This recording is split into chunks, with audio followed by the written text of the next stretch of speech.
坐上宗交，有大巴，大巴还是小巴，是一个旅游公司的小巴，然后他带我们去看瀑布，还有国家公园。现在看一下，因为首都里加维克现在天亮了，因为今天下雪，天气不是很好，所以灰蒙蒙，但是很有北方风光的感觉。看一下外面。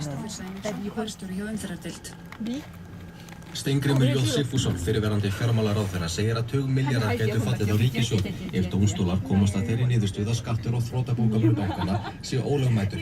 Skattinn á meðal annars að nota til að fjármagna skuldaaðgerðir ríkisstjórnarinnar. Höskuldur Kári Schram segir frá.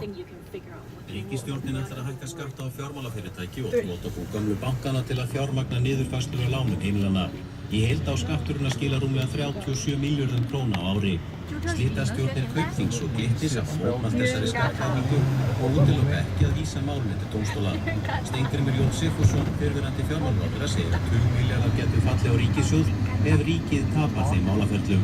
Steingrímur gestur í þættinum Pólitíkin á Vísir.is. Og það verulega óviss það gengur að ná þeim skattum.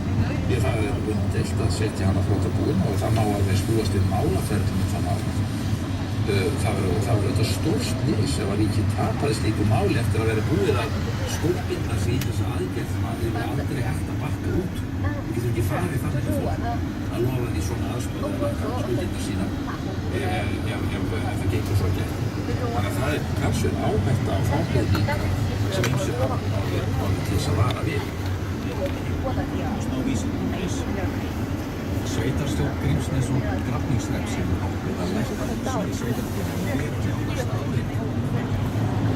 Líkamsræktarkort á 8.000 krónur á nýju ári og eldri borgarar verður öllum boðið frítt og fá þessi örk í vikum. Magnús Hlynur Hreiðarsson segir frá. Það ekki peningavandræði Grímsnes og Grafningshreppi því samkvæmt nýrri fjárhagsáætlun fyrir árið 2014 á að fara úr hámarksútsvari sem 14,44% í lágmarksútsvar sem 12,44%. Sveitarfélögin í hópi örfárra sveitarfélaga á Íslandi sem skattleggja íbúa sína lágmarki. Þá ætlar sveitarfélagið að hvetja íbúa sína til að skella sér í sund og líkamsrækt á borgin Grímsnes á nýju ári með kostnaðartilboði. Gunnar Þorgeirsson oddviti Grímsnes og Grafningshrepps. Ég held að áskorti sé 8.000 fyrir íbúa sveitarfélagsins sem við höfum svona vonir til þess að fólk komi til með að nýta sér því að það sem við höfum kannski íbúa sveitarfélagsins hafa ekkert svona stundað þetta mjög mikið, þetta mannvirki sem við eigum á borgarsvæðinu og þetta svona kannski hvati til þess að þetta verði notað meira. Hefstu einhver skilaboð til íbúanna og feitir eða ekki í formi? Já, ég meina menn verður bara að taka því eins og það er sumir kannski taka þetta eitthvað nærri sér en ég held að flest allir líti á björtu liðarnar og komi sér í format í jólið. Grímsnes og Grafningshrepps hugsa líka vel gamla fólki í sveitarfélaginu því allir eldri borgarar fá ókeypis vikudvöl á Hótel Örk á svokallaða sparidaga á nýju ári.